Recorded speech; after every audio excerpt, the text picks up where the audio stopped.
Oh, well, let's go for the one and only League of Empires cast of today. And the map should be Arabia. Yep. Versus PdU, Persian Douche United. I wasn't allowed to put the full name in the stream title because apparently douche is a banned word from Twitch. So let's just call them PdU, I guess. And then the other team is the Denied Spies. So let's have a look here, see what kind of civilizations they are bringing us for Arabia here. Starting with, let's start with the pocket actually. Aten with the Franks. No surprise there from Pocket. It's one of the more solid, most solid pocket civilizations in the game. Plus 20% hit points on cavalry starting in the feudal age gives them a very nice scouts opening and obviously benefiting knights and fully upgraded cavalier and paladin all the way throughout the game. Looks like a fairly decent map here as well. One gold in the back, other gold's kind of forward-ish. It's going to be tough to full wall, but not at all impossible. And also a neutral gold in the back here if they ever get around to it. So not too bad at all for Atten here. The top side we have Dovahkiin here for PdU with the Mayans. Pretty much a go-to archer civilization for the flank as well. Because Mayans have cheaper archers, 10, 20 and 30% throughout the ages. Gold situation not optimal for red here for Dovahkiin, but there's one kind of in the back here that I guess should be hard for the opponent to reach if you wall properly. Seeing as this is in between the pockets and the flank here. And to the south side in the orange is TBW playing as the Ethiopians. A lot of civilization, good archer civilization. Plus 100 food, 100 gold upon reaching each next age, which comes in handy. And for example, a men at arms opening or just overall for your resource flood, so to say. And also the archers fire 20% faster. Also for a team game, Ethiopians have an absolute full tech tree, absolutely all the technologies from the Siege Workshop, so that, and also unique technology torsion engines benefiting Siege. TBW only 4 on board, that's going to cause a lot of decay here. But anyway, Ethiopians, another great archer civilization for the Persian Douche United here. Looks like our grey player is on the move here. Somebody told me last I streamed League of Empires that this is Morse code for Paul. I might just say grey, but I might call him Paul on the occasion as well. In any case, playing in the grey here as the Mayans. Mayans versus Ethiopians on the south side here. So cheaper archers versus faster firing archers could be interesting here.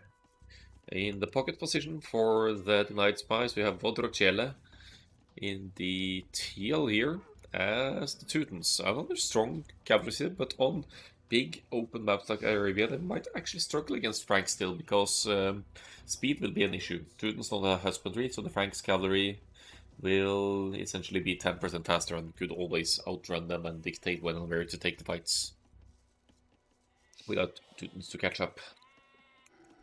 And finally, to the north side here we have Vikings for Victor Francis, aka DW.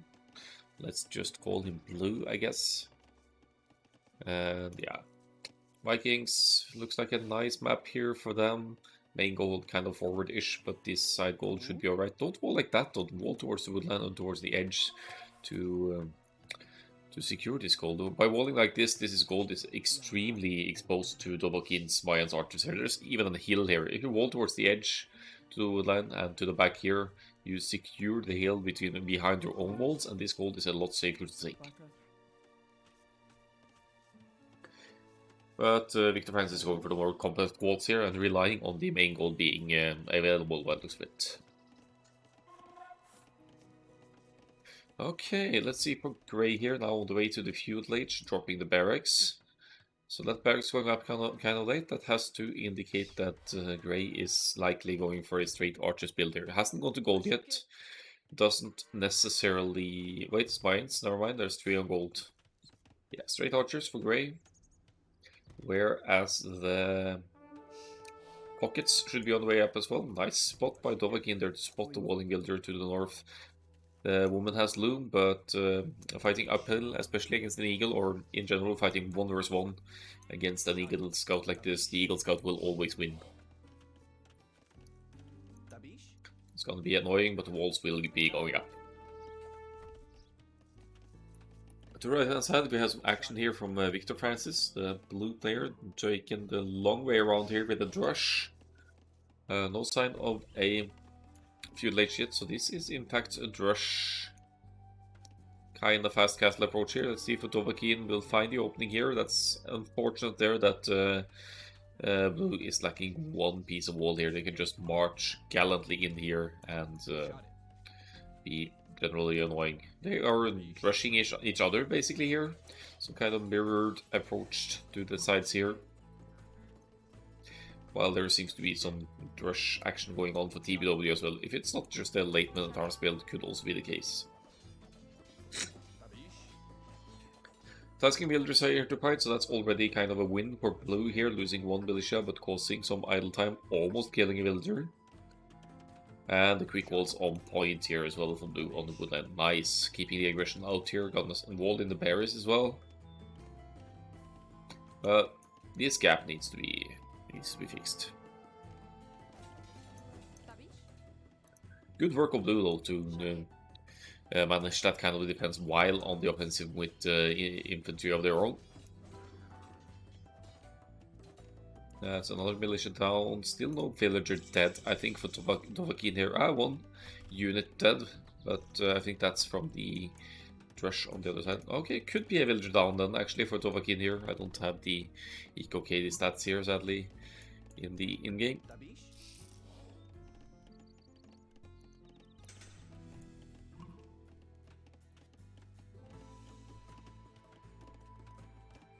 Nice quick walls again from Victor Francis, keeping the aggression nicely out here. And with that feudal age kick in for the Vikings, you also get wheelbarrow instantly and put yourself in a good spot. So the pockets, in the process of walling up as well, Vodruchele going pretty greedy about it here. We could actually pull off a team wall with blue, looking at this, just this section here, they should be good. Archers are out for grey here, so that should put an end to the infantry forward of TBW.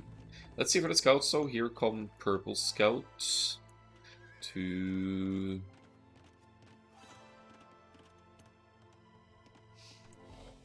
assist against grey, maybe? Are they gonna work together? Yeah, just chilling out on the hill here while TBW is making the archers. Walls seem to be up, so TBW should be fine here. Nice walling as well to keep the gold off limits from enemy archers here. And walling in towards the TC on the other side.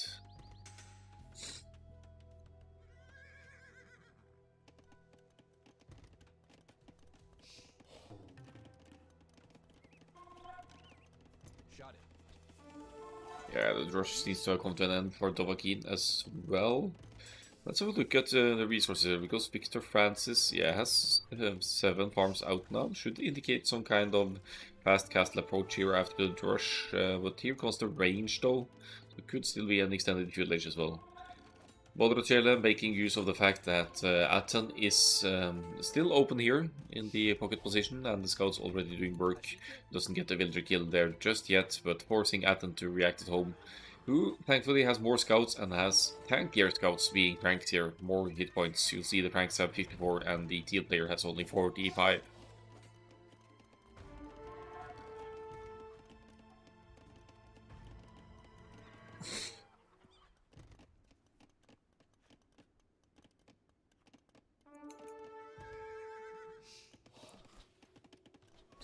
Alright, down goes the rest of the archers. Let's see if Victor Francis has the backside of the base scouted here. Knows that this is open. Might be delaying it in order to be able to take the hunt, but this definitely needs a wall unless you won't see visit from enemy scouts here. And Dovahkiin is in again, delaying the blacksmith here. That's huge actually. That means that Victor Francis's upgrades for archers are going to be significantly delayed here. Outnumbered the archers' numbers as well. Let's look for the Dovahkiin, 11, whereas Victor Francis only has 6 military. Perks of having cheaper Mayans archers, maybe. Enter the scouts as well. This is some good 2 versus 1 coordination between... Well, Atten is pulling away, never mind. Atten should definitely be joining in here while it's open and cause maximum annoyance, but I think he's kind of trying to track the other pocket scouts here and keep up with that instead, which might not be a bad idea.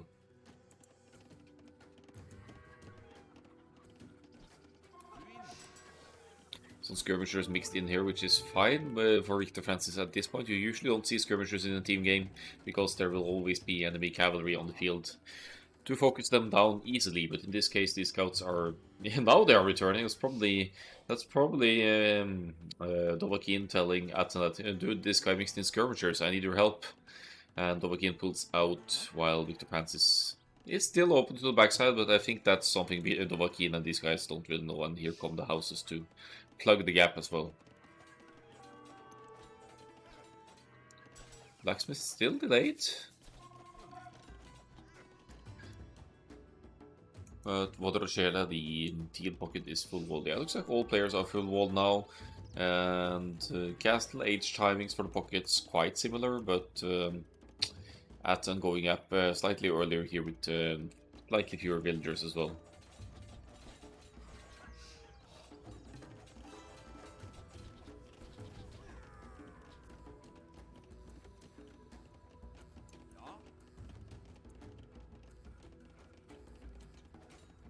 So, 2 versus 1 situation here still. We have those Franks scouts, both players with the defense upgrade in as well, an indication that they are in fact on the way up to the castle age. So they're working together to diminish each other's numbers here, but Vodrochel also has a spearman in the mix, which the enemy scouts simply still don't dodge. PdU playing it patiently here, not too much on the aggressive side, getting wheelbarrow even, that's before going up to the next stage here.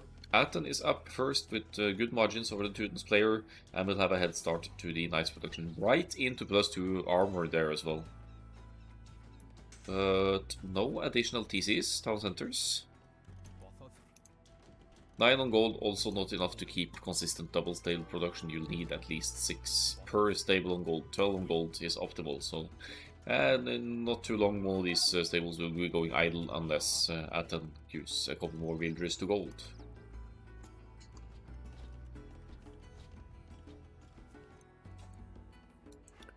Chasing with the scouts again. Let's see the Teutons player also with the double stables production here. Let's see the gold situation for Vodrochel. Also only 7 on gold. Healthier farm economy, cheaper farms for Teutons. All the more reason to task more to gold, so that you can keep that consistent production going. There have been flooding some gold on the way up though, so they don't necessarily need to go straight with multiple villagers to gold, but sooner rather than later you need more on gold to keep that production going. Should probably start to show in the gold situation for Atten and Vodrochel. So you see Vodrochel 18 gold now. Still queuing knights, but only 1 of each knight, so it's not long until Vodrochel won't be able to queue knights anymore. See, only 1 stable producing. Whereas for Atten, we have a few more gold. We have 9 on gold, but Atten is also now not consistently producing, only 1 stable. And I think that's mainly due to gold, because their farming eco seems healthy here. Castle age halfway for Dovahkiin. That's kind of scary now that you know that the pockets are with knights on the field. If Atten doesn't have the knights close to this army, Dovahkiin could risk losing significant numbers to pocket knights. But by the looks of it, Vodrochel is going straight for the Franks pocket here.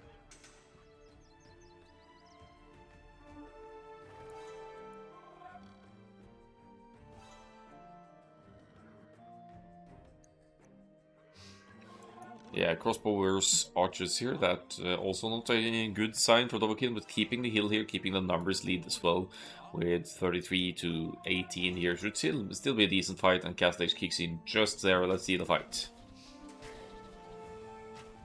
We'll be taking some losses, of course, and here come Vodrochela's Knights. Fantastic fight for teal and blue here to take down these archers before crossbow. Great fight. That's going to hurt Dovahkiin's numbers a lot. And cheap mines archers or not, is going to take some while to replenish those. Teuton's Knights, they have +2 defense as well, so they can easily chase, and being accompanied by the Vikings here. Ballistics on the way for the grey player down here, probably has some crossbow numbers ready to engage as well, but here's the big fight. Athens Knights out of position, and down goes all of Dovahkiin's crossbow. Let's look at the ability to counter Dovahkiin now, and 6 military.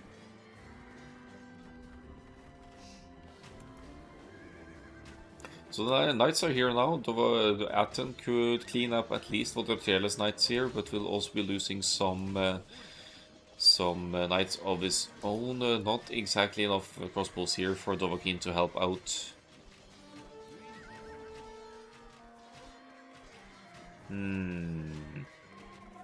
Not the worst fight ever for the Franks pocket, diminishing the numbers here, I think. There, yeah, ungarrisoning the crossbows there to clean up the rest. Again, a bit scary with Pocket Knights joining in the fight here, but looks like it's gonna be a cleanup for Aten, so might be worth it after all. Oh, there's a hole! And Vodrochel just gallantly running out again there, but Dovahkiin is gonna plug that ASAP. Yeah, there we go. Should have just gone in, maybe, and disrupted the economy with the 3 Knights could be considered expendable. He's on the goal now, more villagers on gold, I think, so that's good. Should be able to more easily keep production up here. Vodrochele with 2 TCs as well, but this one is on wood. Gold situation seems sustainable for multiple stables production now. So, Grey is on the move here with the Mayans crossbows and also some forward siege here, playing a 1 vs 1 basically versus TBW here. For the pockets army numbers, we have Atom with 21 against Vodrochela's 13, so a solid Knights lead for Atom here. I like how Grey is targeting production capabilities here as well, because at least one range will be going down here.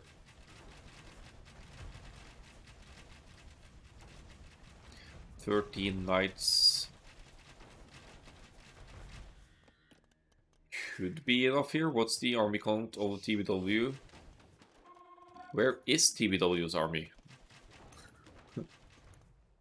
Ah, they're in the back here for some reason.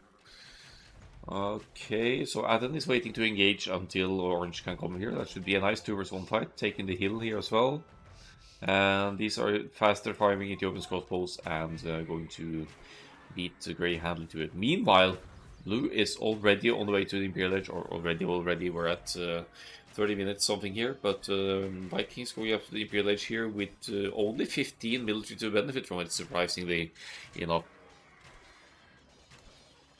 Vodrochele here with Knights joining in, cleaning up Aten's numbers here. This is a disaster fight for Aten and TBW. Great timing from Vodrochele to join in exactly there. Ethiopia's fast firing crossbows still doing work.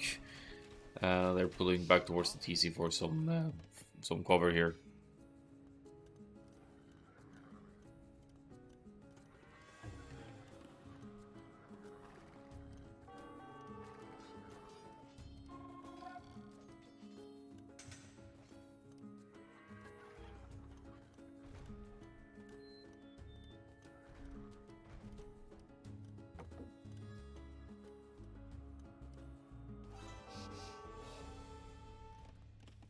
There to the north. Dovahkiin pushing with crossbows here, but look at the Imperial Age on the way for the Vikings here. Francis, the blue player here, doesn't want to engage because our Arbalest should be in only 30% here. Just keep them at home, don't risk any losses until the upgrades can kick in. Knights chasing Knights, Aten with the numbers again here, 18 to 16, so Aten clearly has better production capabilities overall. Meanwhile, we have Grey here on the way to the Imperial Age as well, so he'll be having 30 plus Mayans Arbalests here. while taking out all of the Archer's production capabilities on TBW for the moment. TBW with the numbers, but not with the means to replenish here without adding more ranges. Blue in Imperial Age now, and going to chase here to see the numbers. 20 versus 40. But then there's the extra range and extra attack of the Arbalest could still be beneficial for blue here. Thundering just now, that's a bit late actually. In one way, when there's cavalry on the field like there always is on team games. But all in all, I'm liking the Knight's Spies position a lot here. Arbalest at 60%. No, no, no, don't go close. You're massively outnumbered. Wait for Arbalest. Oh, could have been a lot better fight with Arbalest in and Bracer, not to mention it. In the meantime, Vodrocele is going to the Imperial Age as well as Aten in the pocket, so they will be battling it out with their Cavalier here. Vodrocele seems to have a slightly stronger economy as Victor Francis puts away with the Arbalest and maybe hoping to go straight on the counter-offensive here.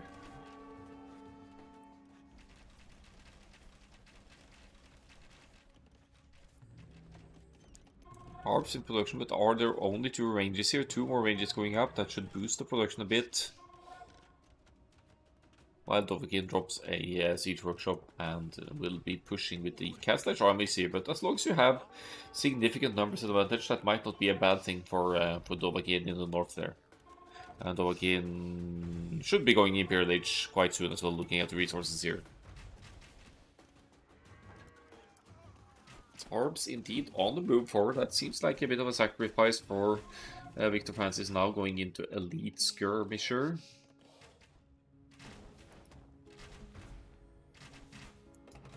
Arbalest is in for the Mayans player here, focusing down the Mangonel but losing some in the process. Castle Age still for TBW, and TBW won't be going up just yet either, so this could be a very deadly push from the Ethiopians, Mayans player here. Mayans also have access to Siege Ram, which can come in handy against Archer's civilizations.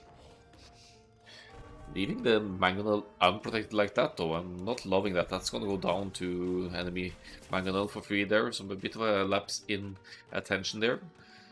But Vodrocele and Victor Francis will be focusing on the north side now, considering that Grey seems to be doing decent on their own. Actually going for pocket now, I think I like that.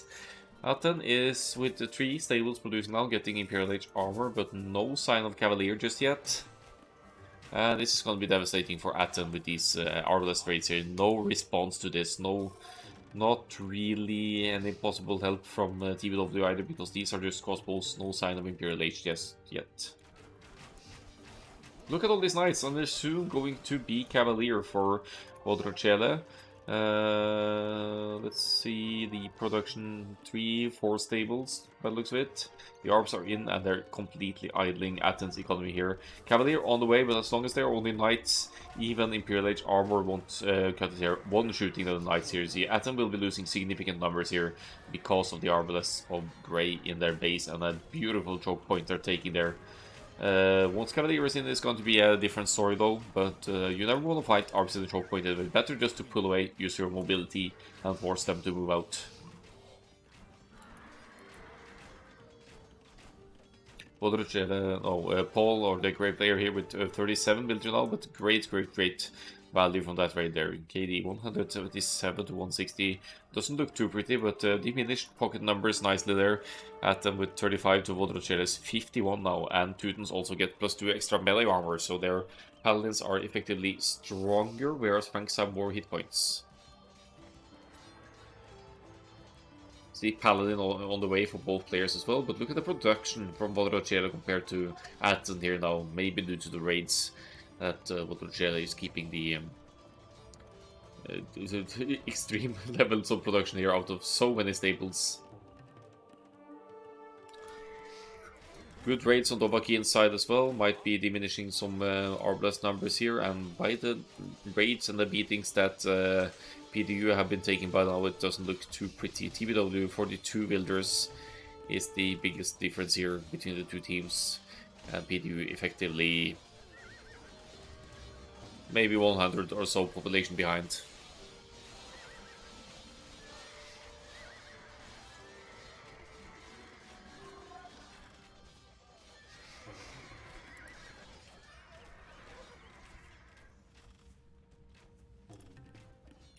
Town Center almost dead for the Mayans here. Aten is joining in with the Franks Cavalier. You'll note that they have slightly more hit points. And as goes for the Paladins as well. Teuton's Paladins 180. Franks Paladins, when it kicks in. Wait, did he cancel Paladin for more numbers here? Interesting. I did see Paladin in the research for Aten as well, but yeah, no reason for Vodrachel to shy away here. No reason at all. It should be an easy fight to win. And here come the archers and our skirms of Francis to join the party as well. Looks like markets are going up here for Aten and Dovahkiin. They want to trade to the south side most likely, and markets for Victor Francis as well. They have market in both sides soon enough here. They're going to get that precious gold income rolling. But there's Paladin again for Aten, coming in very much later than the Teuton's Pocket here. Military numbers comparable, but it's still going to take 1.5 to 2 minutes until Aten can get those Franks Paladins in, and in the meantime they'll be losing huge numbers here to Vodrachela's engagements.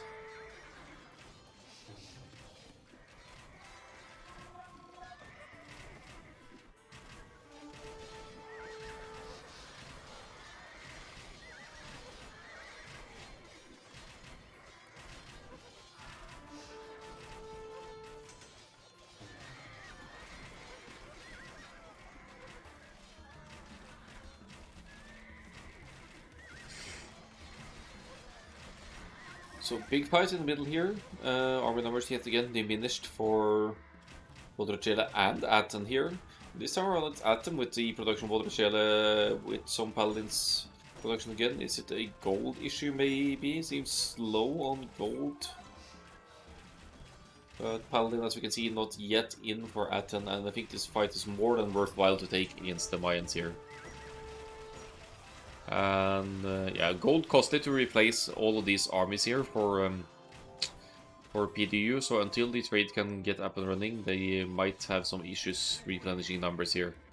Paladins in for the Franks will see 192 hit points against 180, but then again, Teutons have more melee armor, 2+5 melee armor, making difference in one-on-one fighting as well. I think that extra armor might benefit Teutons here, but looks like the Franks are taking a great fight to that extra HP regardless. So the Paladins might cancel each other out here more or less, but Aten seems to have more consistent Paladin production here now. The main issue for PdU is that their overall eco situation is lower than that of the opposing team. So still a one-on-one fight in the south here. Even Vodrachela with a very forward Teuton's castle here, stealing some gold of TBW. Interesting. So that should delay the time window needed for trade to kick in here. Defensive towers going down, the Rams pushing. It's not looking good for TBW here, who's at 60 villagers now, but still in the castle age. And no sign of going up here. That's might be a deciding factor here in the battles, because no way, even with faster firing crossbows, you can't really keep up with the strength of arbalists. Double castles for the Vikings player in the north here to push the Mayans as well. TBW trying to push back here. And military wise, it's not horrible, but there's definitely a lead for the flank civilizations of the denied spies here.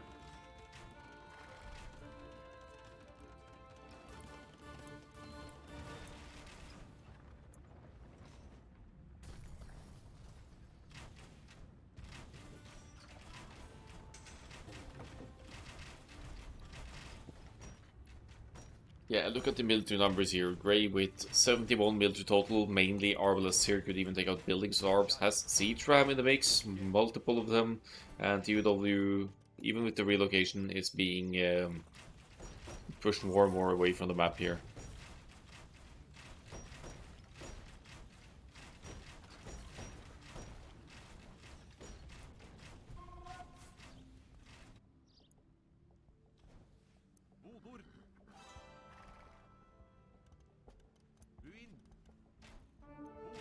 Yeah, roughly similar number of arbs here. The difference being maybe the cavalry in between, but Atten seems to be struggling a bit for gold here now, mixing in some light cav. Yeah, I know that I suck at this game, however, I still have a love for AoE, trying to get better at the hotkeys.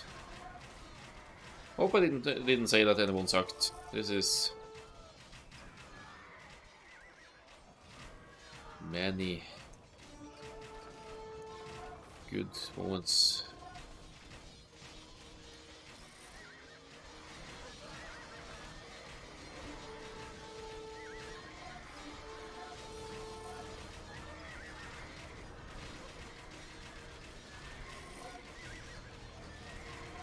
Atten seems to be taking a good fight here with the Paladins against Vodrocella here. 28-38. More military from the purple pocket here.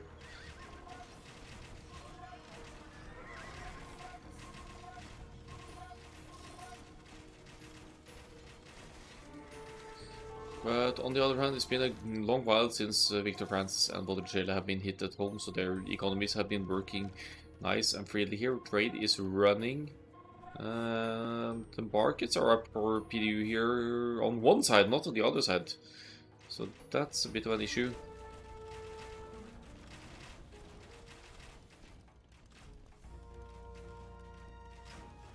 I watched you play some very good games as Goku.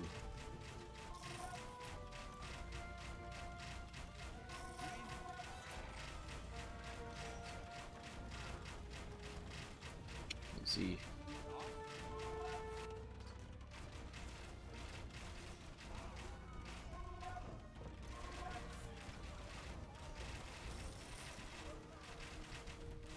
And there it is. PdU is struggling to keep eco rolling. I think it's a gold issue in the end here. Gold income, maybe you could see for the trade income.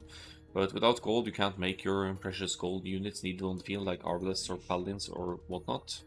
Which, in long term, you won't be able to keep up with the military numbers of the opponent. So, looks like the first game is going to the denied Spies here, who had trade running and had their base fairly safe. The placements for either team not working ideally. Here's long distance between the teal pocket and the grey player here, and to some extent the same between purple and orange as well. But we'll see what the next game brings.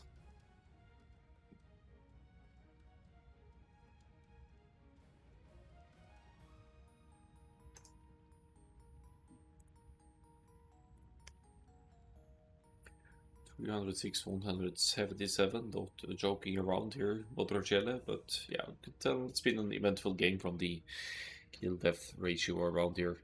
Atom with the most food collected did go into light cavity in there, so that could be one of the reasons making use of that food. Earlier, few late time for the Tudens player here, but earlier cast late for Atten, so getting some advantage here, getting some good fights in, some good team coordination. And also collecting the relics here, which is nice. That would boost the gold income in addition to whatever you are mining. In the end though, 1-0 for the Spies. We'll be going to the second game.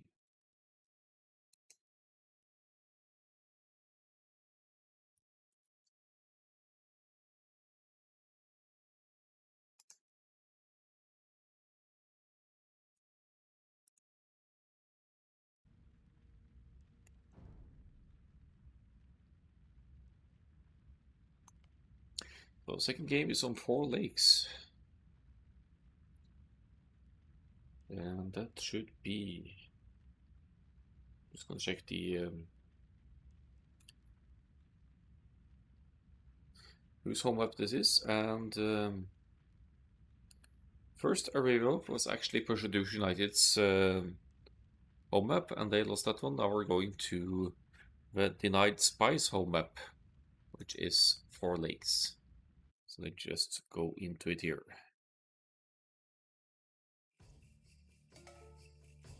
Here we go. Same lineup, by the looks of it. Exactly same players as the previous one. And map is 4 lakes, so big lakes in each corner here with lots of fish. You have to dock on these maps. There's really no reason not to with all of that food floating. Yeah, they're flaring the water locations, I think, just to tell where they might be docking. Let's see for the civilizations of choice, though. Pocket position, we have Atom with the Lithuanians for this phone.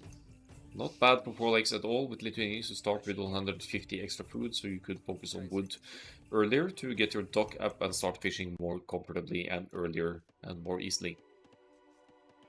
That extra food income from the dock is essentially almost like having an extra town center for food, specifically in the Dark Age, so that's something you want to make use of on hybrid maps like these. Lithuanians will be wanting to collect relics as well, and looking at the 2 relics far back in Athens side here, that's a good spot for Lithuanians already. To Athens side, we have Dovahkiin here with the Mayans in the red, playing Mayans flank, so going to provide the archers here again, potentially Eagle Warriors at some point as well, we'll see. And on the right side, TBW with the Ethiopians. I believe we have the same flank civs as the previous Arabia game here. Very solid archer civilizations on flank for PdU here. Now, as for the other team, we have in the pocket Vodrochele with the Persians here. I love Persians for 4 lakes. Persian docks and town centers work 10% faster in the feudal age, 15 in the castle, and 20 in the imperial age. So naturally you want to get a dock up with Persians as soon as you can. We also start with 50 extra food and wood, which allows you to get easier to that dock. I think she's going down to the dock now actually, but when docking on 4 lakes you also want to keep your villager protected, especially if you don't have Doom, because there's always a chance that any enemy scout will come close to your dock and start challenging the dock building villager. Persian also have fully upgraded paladins. They won't be benefiting for extra attack from relics like Lithuanians do, but Persian's bonus and also a team bonus is that they have +2 attack against archers, so that's gonna come in handy against the archers flank civilizations here.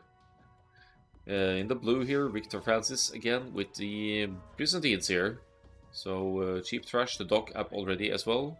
Faster firing fire galleys as well, isn't it? Let's have a quick look at that. Always mix those up.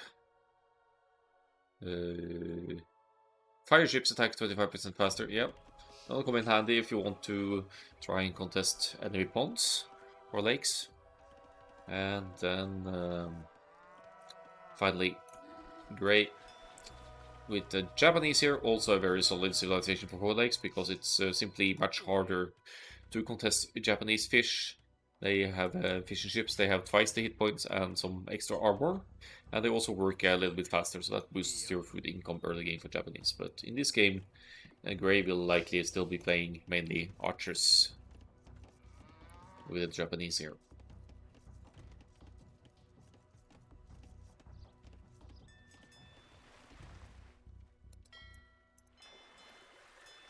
Dock is up for the Persians player as well. You'll note that the players have more on wood than you usually see on, for example, Arabia.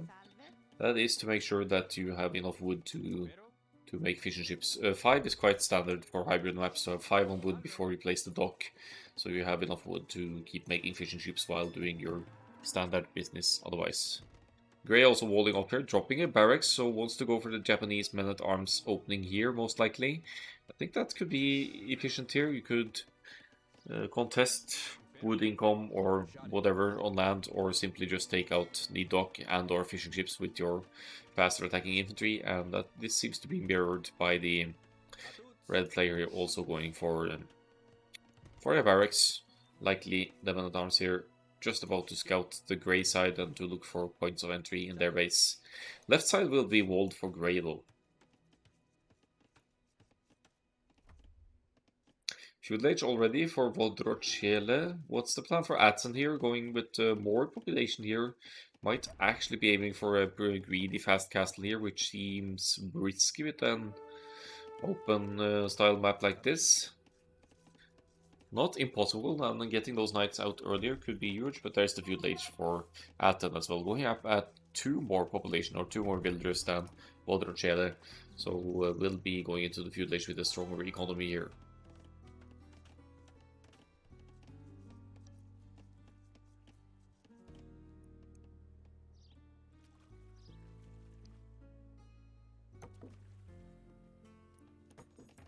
So flags on the barracks here, we have militia inside for both players, feudal ages on the way. The Mayans player Dovahkiin is actually going up earlier here, which means that Mayans will also have men at arms earlier.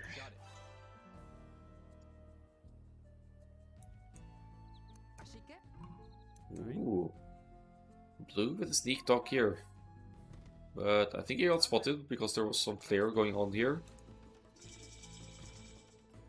10% left for the feudal age, and will need to quick wall in this villager unless TBW. Otherwise, TBW will be able to fight off this villager and make sure that no docking is possible. Quick wall! Quick wall! Ah, that guy is dead. That's unsuccessful sneak dock by the blue player there, and who is going to find himself with slightly less wood and 1 villager down here as Aten sends in the scout to help chase down the sneak villager as well. I think it's a bit of overcommitment of TBW here, maybe to chase this villager with the militia as well. You want to move forward and try and reach enemy side. There should still be potential to enter blue space here, or worst case pound away at the walls just to keep them occupied. Villager outside here, in fact, could be a kill for orange eventually. Men at arms moving out now for the Mayans. Should engage here, in my opinion, because these are Japanese, well, were Japanese militia. They have been weakened a tiny bit, but the Japanese militia attack faster, or infantry attack faster in the feudal age, so this should be a difficult fight for Dovahkiin to win.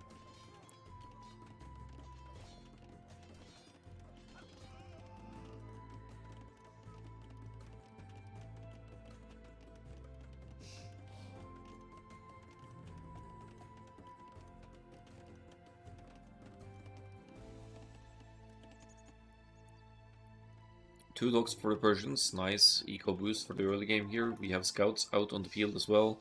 Aten with defensive spears. Lithuania's trash is also moving faster, applies to spearmen and skirmishers and the likes. So Aten with 5 military, Vodrocele with 4. I'm assuming Vodrocele is full walled, close to full walled, and not necessarily needing to commit to spearmen here.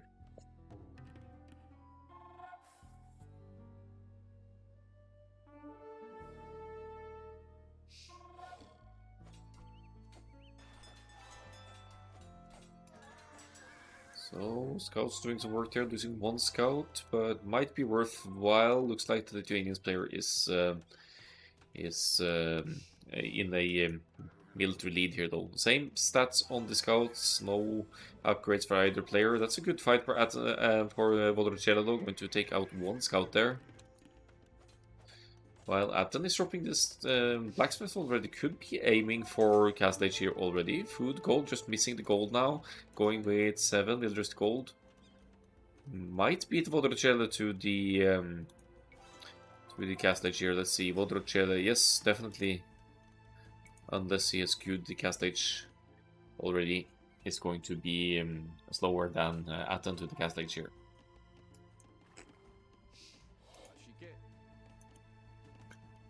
Mayan soldiers are out, so are the Japanese ones. They both have... Wait, Dovahkiin has fletching, and Grey does not. This is a great fight for Dovahkiin.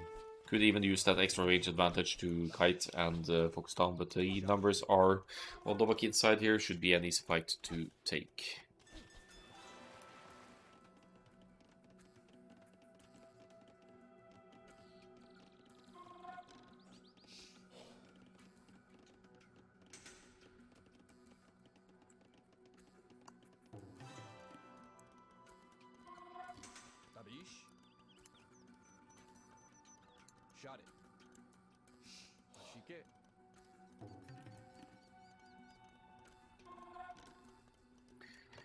Alright, moving forward here again. Dovahkiin not really watching the army by the looks of it. Atten following as well, focusing on the spearman there, so Atten can accompany with the scouts here. There should still be a decent fight for the Japanese and the Lithuanians here to yet again diminish the numbers of Grey here. They're cancelling out each other's numbers, but look at the overall military here. It is in favor of PdU here, by far. Massive lead to the Castle Age for Atten as well. Vodrocella really taking their time here. 3 docks! Ridiculous fish boom. That food income must be off the charts for Vodrocella here. But Castle Age kicks in for Atten before Vodrocella has even clicked, which is huge. That's a massive head start to the Knights production for the Lithuanians here. 2 stables already up, and not overextending into the fish either. Vodrocella has a lot of fish here. This might actually be arguably too many fishing ships for one pond like this. 22 of them should at least be enough. No need to supply more, I think. You could of course go into fish traps eventually. Castle Age on the way there. Obviously Vodrocella is going to go into the Castle Age with a massively strong economy. But is it going to be enough to contest Atten's earlier knights here? They could definitely put up some serious pressure here. We'll see the walls are in place here as well. Could even team wall with TBW in between here if they wish to, but TBW has the walls of their own here to keep the base safe, and placing house foundations behind as well to secure home base even further here.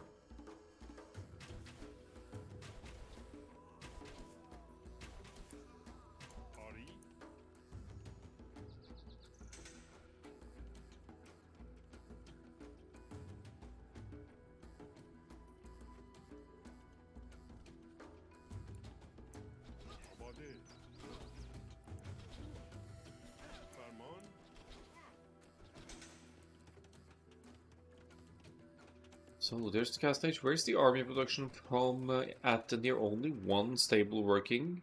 Is the eco set up a bit off here? 9 on gold. Slightly too few to keep 2 stables consistently producing here. Husbandry coming in. But the overall numbers, 8 military here.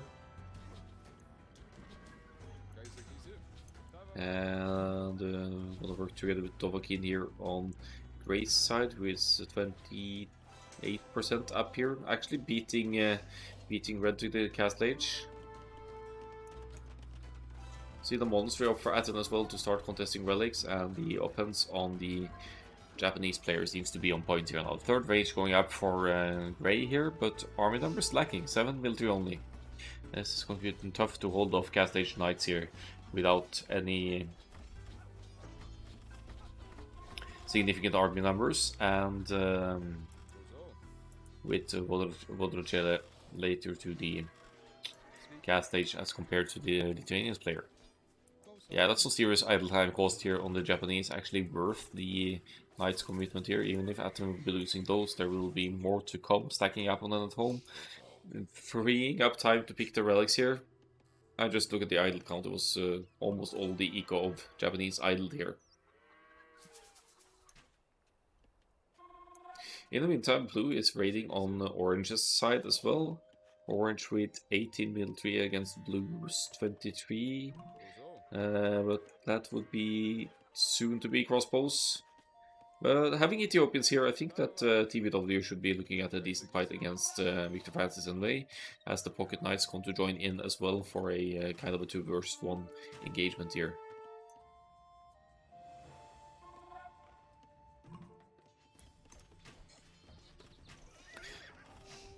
Villager situation far ahead for the denied spies here, but PdU on the other hand keeping that military lead.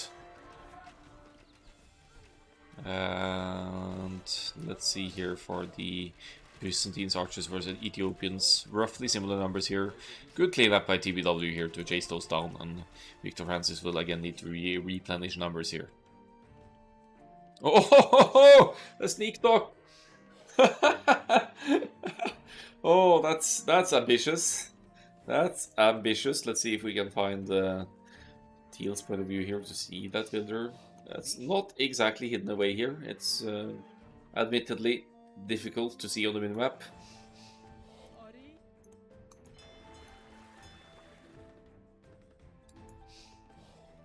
Where did it go? Sneaky around in the fog over here. Gonna put a dock up in the corner maybe, but that's not gonna work because there's so many fish working here.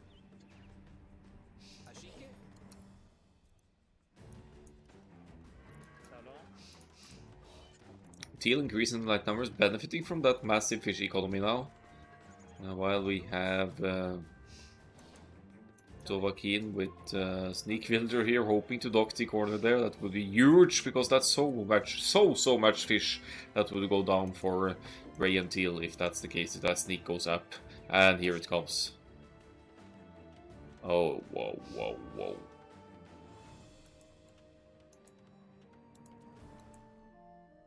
It's hidden. That's brilliant.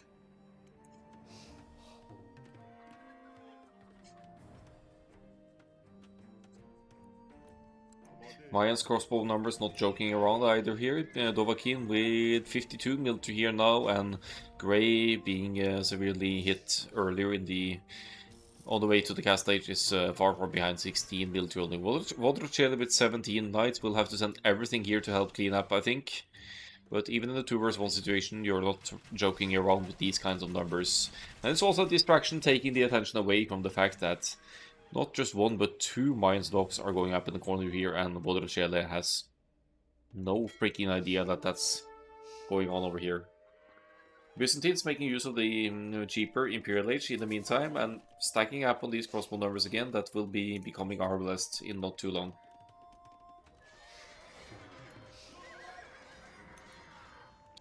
Looks like 2 relics for the Lithuanians here as well. 3 relics in fact, so Aten has a significant damage advantage over Vodrochele. Not keeping up with the numbers though, so the Lithuanians' economy behind is not quite matching the Persian.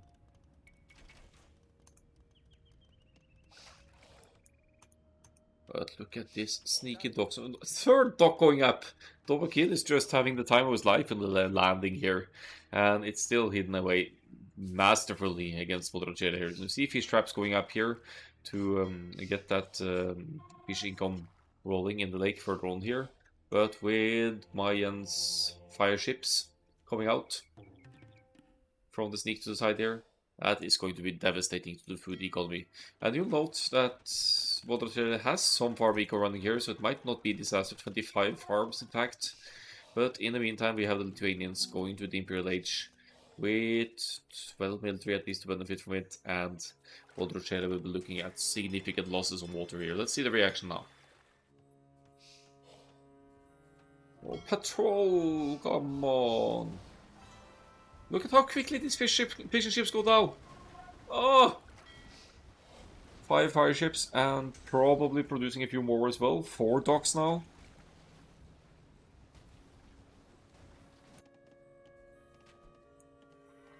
TBW trying a sneak as well, but Blue is here with a galley to make sure that that doesn't happen. So, what's the situation here? 8 fire ships, yeah, goodbye fish eco of Persians and Japanese here, and that's going to really take its toll on Vodrochele's population and numbers here. In the meantime, crossbows forward for Victor Francis here. Where is Arbalest though? We're in the Imperial Age here.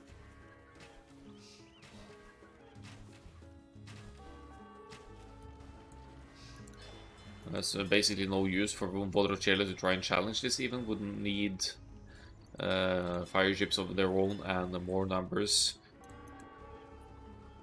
Looks like Gray might be trying, but yeah, no way you hold off this. All that fish gone just like that. Look at the population now. Builder count down to 100. Maybe not that usual loss considering that the fish was depleted, but that's a lot of fish traps that could have been made in the pond there that goes to waste for Vodrochele there. And somehow TBW gets the dock up as well with a 2 HP Wilder. So the fish gets contested. There's not a lot of fish left to be taken, but as you can see, there's still some fish in the corners here. Persian Knights doing their best here on the way to the Imperial Age as well. We still have the denied spies in the lead here, but Dovahkiin with ridiculous army numbers here, both on land and in the pond in the south here. Doing some good work here. Massing up those numbers. 82 military, no less, for Dovahkiin here. more ranges going up, and Imperial Age well on the way as well. This is looking very good for Persian Dush United. Cavalier for the Lithuanians, how many relics? Looks like 4, but no, still only 3 relics. But we'll contest the Arbalest here. And we also have DBW with crossbows and a Mangonel. Did the Mangonel get sniped by the battering ram? That's unfortunate. I think DBW needs to focus the building villagers here now, just to make sure that this castle doesn't go up. That's exactly what they're doing as well. Pity for Atten that... Oh, okay, that's all of them actually. And it looked like the Arps were gonna win that one, but that castle doesn't go up. Great defense from TBW and Atten here to stop that Byzantine's castle, that tanky Byzantine's castle to go up on the hill here. 6,720 HP. Not messing around here. In the meantime, Dovahkiin going to the Imperial Age. Cleaned up all of the south here. TBW gets beat in numbers by the Byzantines here, but it's still a distraction that forces a reaction from Victor Francis here, so not necessarily a bad thing. Atom with 25 military to Vodrochela's 24, very equal numbers within the pockets here, but keep in mind the Lithuanians have better attack on their cavaliers, and Vodrochela doesn't even have cavalier clicked yet, so there's definitely a window of opportunity for some great damage here for TBW and Atom here. Oh, there is cavalier for the Persians, but it should be a good fight here, considering that the Arbs of the Byzantines are far off here. We have Arbalest on the way for TBW as well. And of course keeping the hill here, not allowing Victor Francis to complete that castle. That's eventually going to go down. Atten chasing with the Cavalier here, and Dovahkiin of course doing their own thing here on the other side. Once Arbalest and Bracer are in, Manganos shouldn't be a threat at all. We see Grey here in the cast stage. Massive numbers, army numbers, yes, but 5+2 range against 5+3 range. That's just not going to work, even if you have fairly similar numbers. They are simply weaker units. Down go the Mangonels. And it's looking rough for Grey here. Dovahkiin should be able to carry this on their own for sure. 22 Cavalier to 24 here. But now look at the relic count. It's still 3 relics, not 4, but still +3 more attack than the Persians are bringing to the field here. Look at the production from both sides. Paladin earlier for Persians could help out here, but at this stage it's going to be tough for Persians to contest this.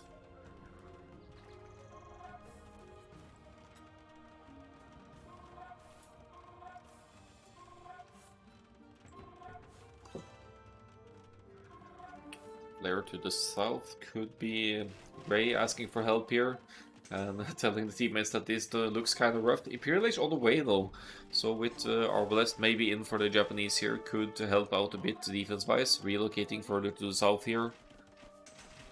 But how do you stop these rams though? You can't do that with Arbalest alone, and the population looking less than uplifting for Grey here. 56 villagers, 56 military as well, but behind this Dovahkiin is pop-capped.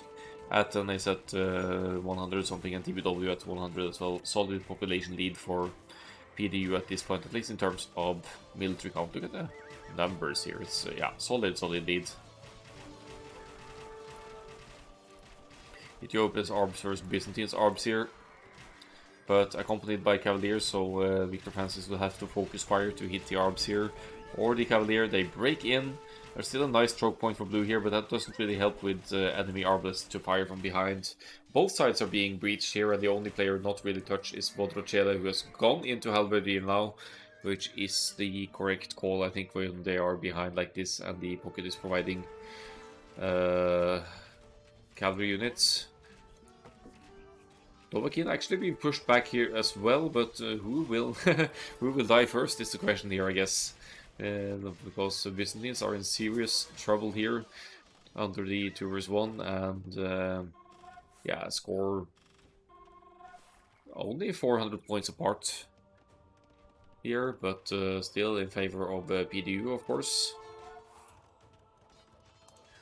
cheaper archers for the Mayans. We see all the ranges here. Dovahkiin should have an easy time pumping out more units. Oh, bringing in the rest of the arms here as well. So even with the Persian paladins with bonus against archers, Vodrocele is going to lose significant units numbers here, and gold might even be an issue at this point. Dovahkiin walled in the side gold here of Vodrocele. That's just beautiful to keep Teal from accessing that, forcing them out on the field to take this one or something. Still on the Cavalier for the Lithuanians, but now with all 4 relics, so 12 plus 8 in attack against 14 plus 4. 2 more attack, obviously less hit points.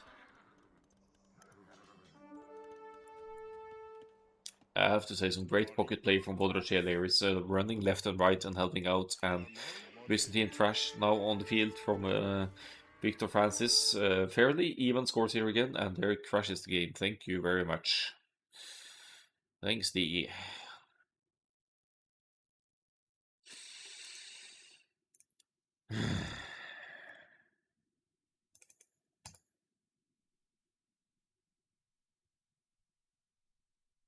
Guess we're gonna fast forward and try and get to that point.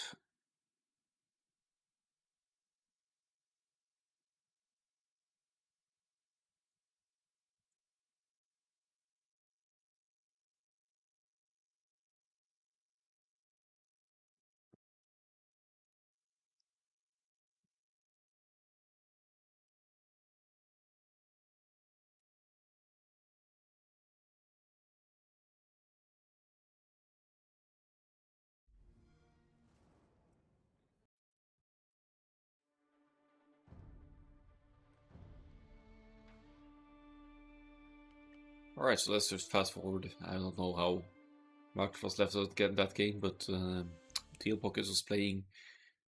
Seemed to be in good shape still, so there might still be a while left of that game. I'm going to fast forward to when the players reach the Imperial Ages here and see if we can catch up where we left off. That's going to take a while. It's probably like 45 minutes in or something. So in the meantime, let's just try and catch up as best we can here.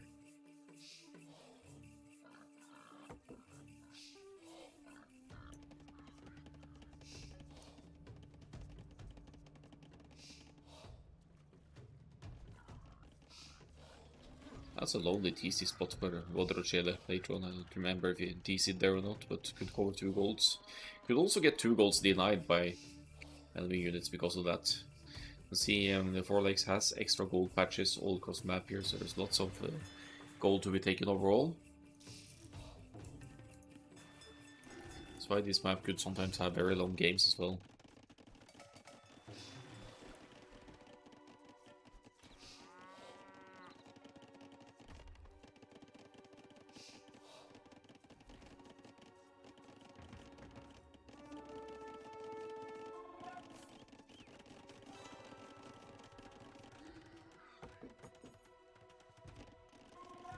Funny how there's a little lag every time a player clicks the feudal age and these kind of things.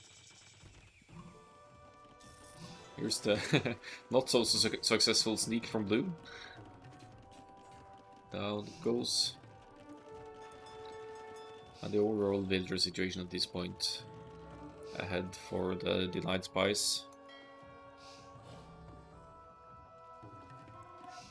Vodrocele had an amazing fish boom going on for a long while, but did get punished eventually for it, which was well played by the opposing team.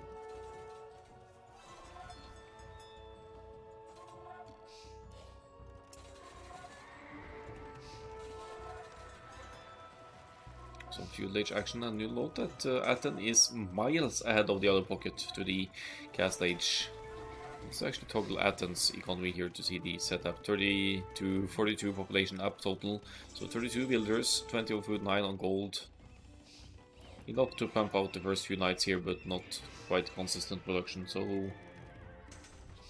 But that's a solid head start regardless, and allowing for an engagement on the grey side here together with the red flank Dovahkiin here.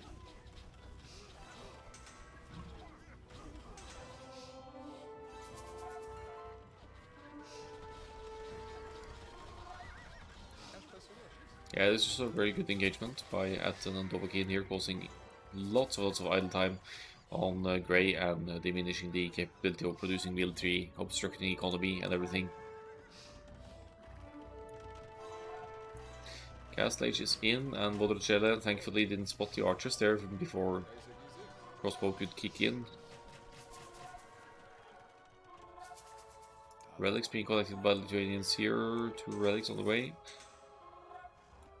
And here's that beautiful sneak of Dovahkiin from earlier.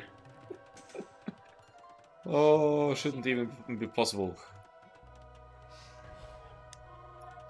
Even Stonewalls really doesn't want to risk anything with the villager there.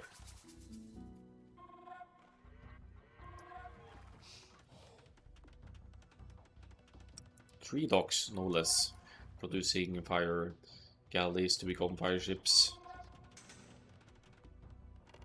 Atten, in the meantime, already with a head start to the... or again with a head start to the next stage. And look at these fire ships here. That massive sneak from the red side doing work here.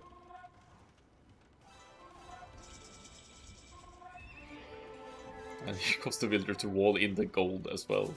It's just priceless to deny Vodrocele of the soft gold like that.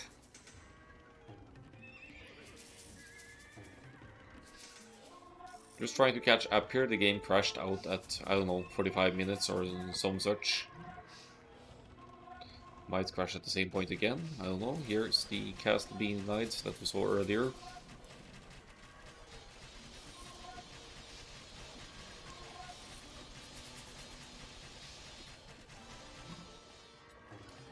Cavalry in for both players, but Persians going into Halberdier as well as a response to the cavalry play of the Lithuanians.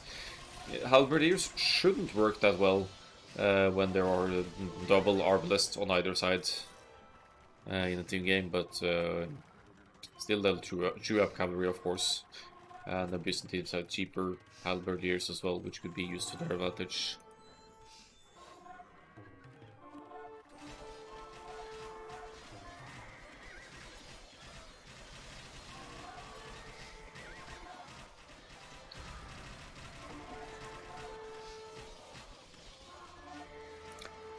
Okay, this should be close to where we left off before the crash.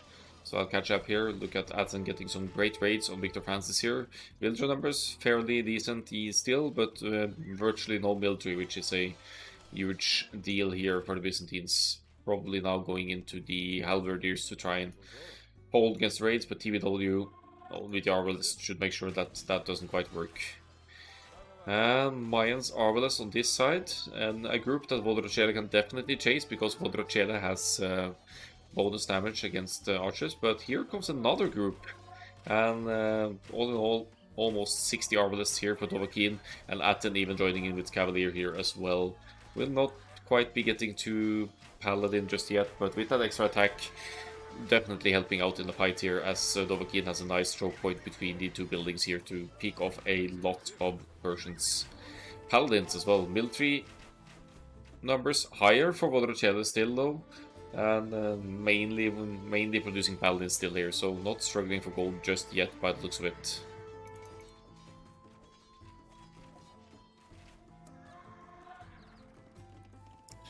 Look at all the barracks, so this is preparing for the later game with mainly halberdiers here.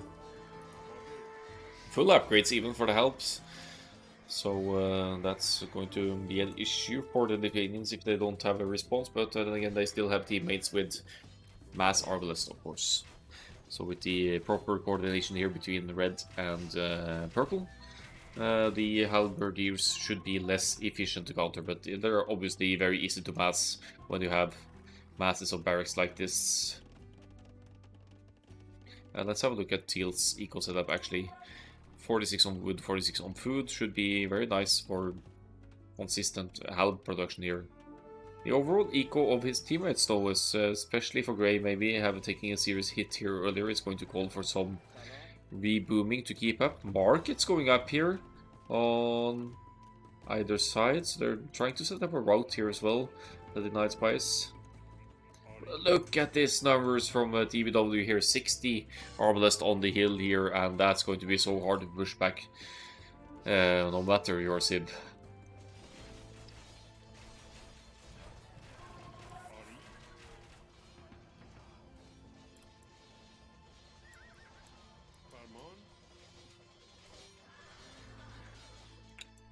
What's going on here? A castle, maybe? Rockets. Gold. Where are they going? I don't understand. There, maybe.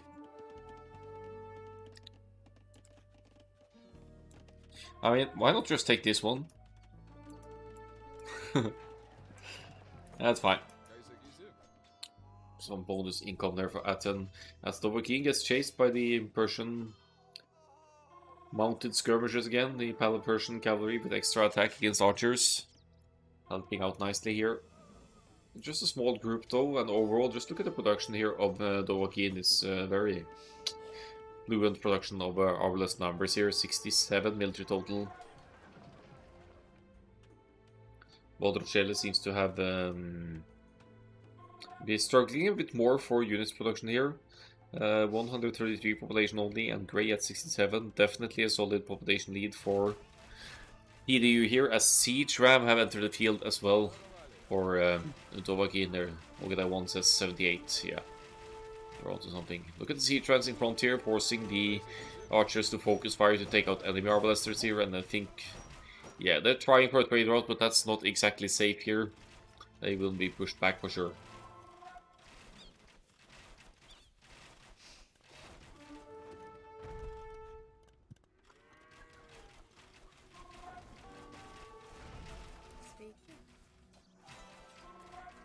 Players in the middle. Halberdy raids now from Vodrochele. Vodrochele is the one going to carry this for the team, but with one teammate completely out of it, while PdU are so strongly at it here. That's going to be tough for them. TBW with 6 military, so must have been getting pushed back here by the Byzantines and Vodrochele again, but that doesn't change the fact that Grey is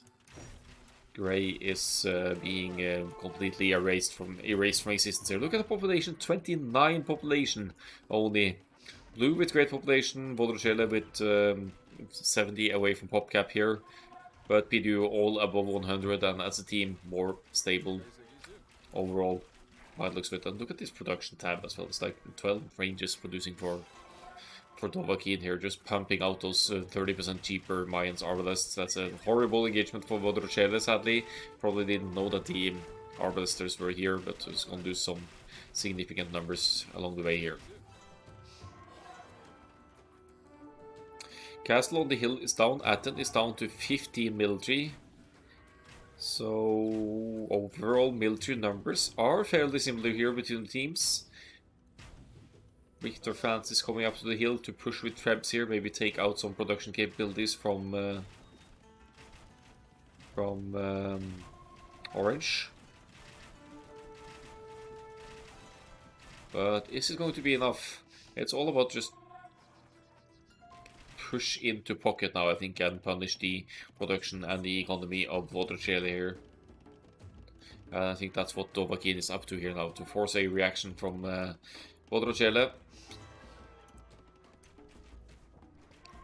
They have a bit of trade running here as well for PdU, which will give them consistent gold access, something that the Denied Spies will be struggling with if they aren't already.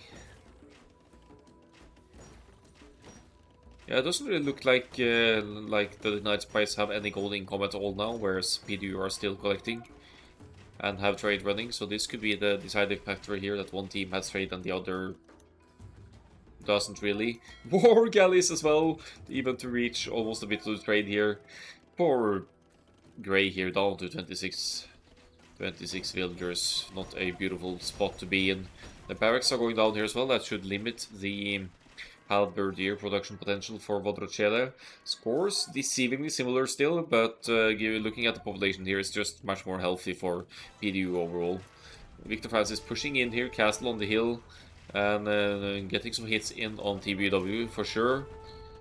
But as long as TBW can hold here and keep the population at a fairly decent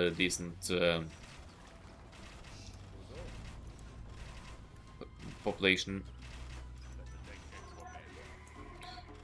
Why is Red not taking into chemistry?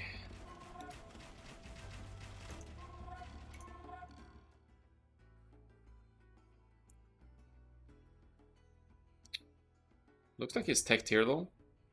That's green.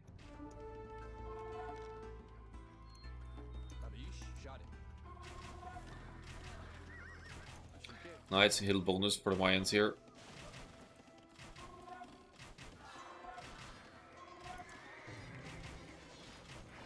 Red has had the university for a while, so I think chemistry has been in. Taking out more paladins here. Vodroshele full halb at this point. Scores are so close though, because they're both keeping military numbers here, and given that Grey is so far behind by now, of course, rebooing a bit here and trying to provide military still. It's certainly not over, but they really need to punish the pocket here and make sure that those halb numbers can't reach critical numbers. We have blue and red both at pop capped here and pushing their respective sides, but red, Dovahkiin, is about to push the Persians player as well, which is going to be devastating for their economy if it succeeds. Vodroshele on their own doesn't really have any response anymore to mass arbalest, because yeah, halberdiers don't quite work in that regard.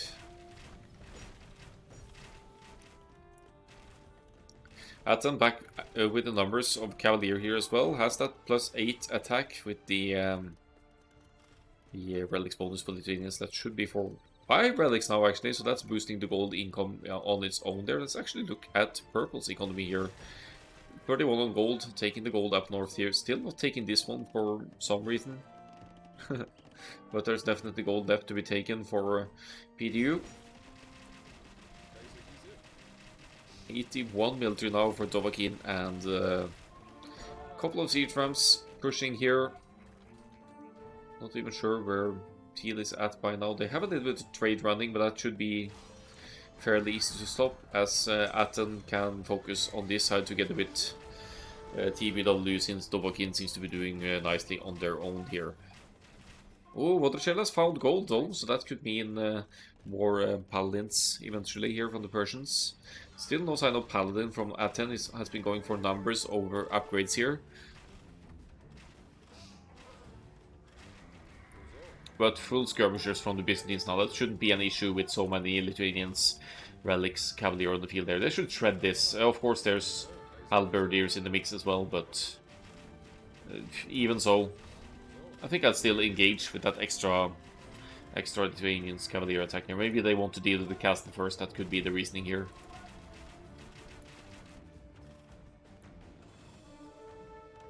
Wow, Grey actually trying to get a fish boom going here. Castle up on the shoreline here to take out the docks of Dovahkiin, and going to get a Japanese fish boom back and running here. Does try to access his gold as well, but I'm not sure how successful this will be. Cavaliers running into Byzantine's halberdiers here. Is Atten going to go for a go at the pocket now, or going for the raid at Victor Francis? We have 60 military for Atten here, and yeah, overall solid lead still for PdU here. Full skirmisher from the Persians now.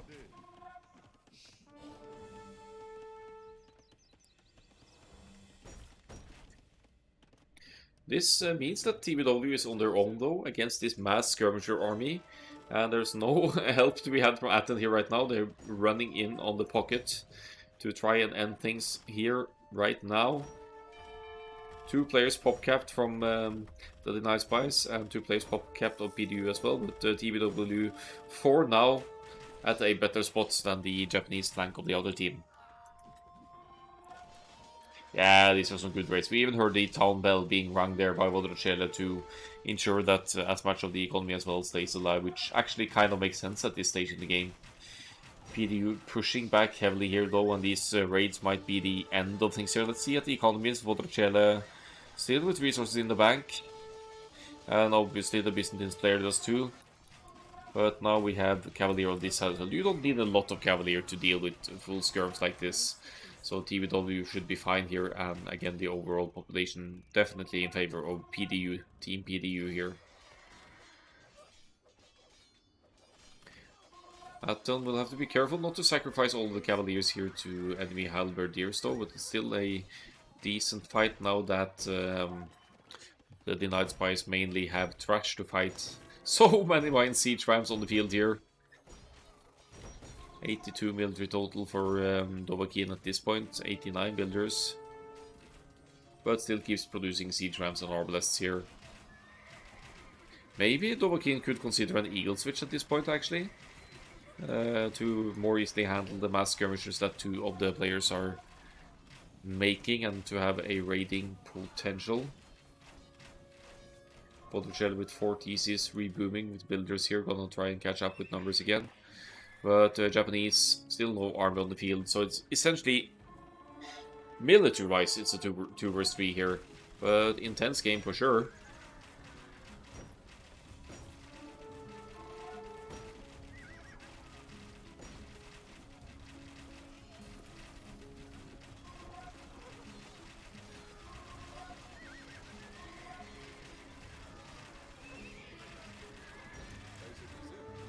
Yeah, there are lots of halberdiers in the mix here, so I don't love that. It's an arbalest fighting against skirmishers and cavaliers fighting fighting halberdiers here. It should be the other way around. Cataphracts on the field for Victor Francis could have been a misclick. I don't quite see the applicants of cataphracts here. They are weak to archer's fire, and now TBW is losing lots of numbers. Kind of. Yeah, I wouldn't say needlessly, it's probably a place you need to stay, but... Full AI army from Victor Francis at this point. Cataphracts, halberdiers, elite skirmishers, arbalest, villager. So, but the annoyance is working. The population is diminishing for the denied spies here, though. Good raids again from Aten down here, and look at the siege ram numbers. These guys could obliterate everything in the end here. The castle shouldn't be any hindrances here. Dovahkiin with the castle about to go up here, maybe been delayed, and it's in the middle of the trade route of the denied spies as well. For some reason, the trade cart aren't going all the way to the back there.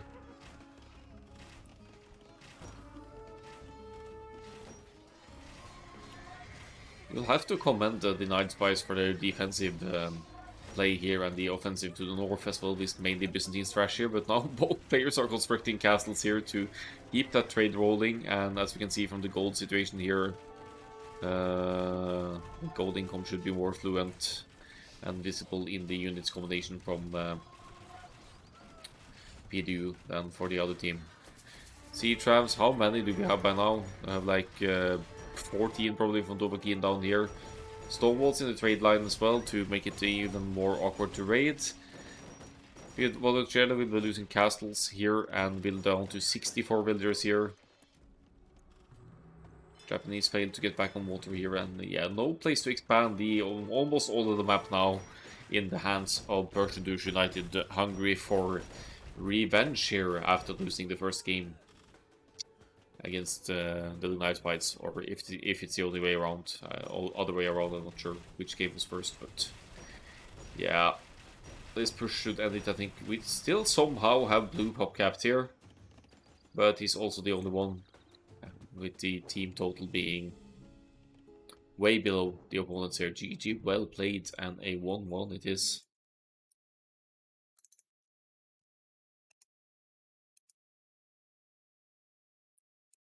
So let's see for the stats. Pretty crazy. Dovahkiin MVP here by the looks of it. 11,000 military score. Total score at a whooping 23,000. Really made a good showing there. 632 to 406 KD.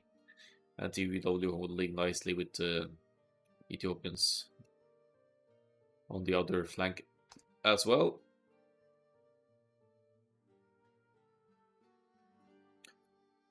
Massive boon from Chile for the Persians there, but not enough to hold the game on their own.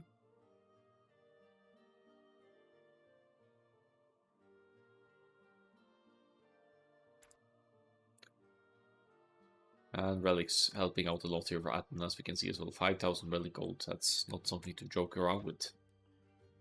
Nice timeline though, I'm going to post imp this one. Or late imp at least, more than an hour in 1 hour 9 minutes. Nice.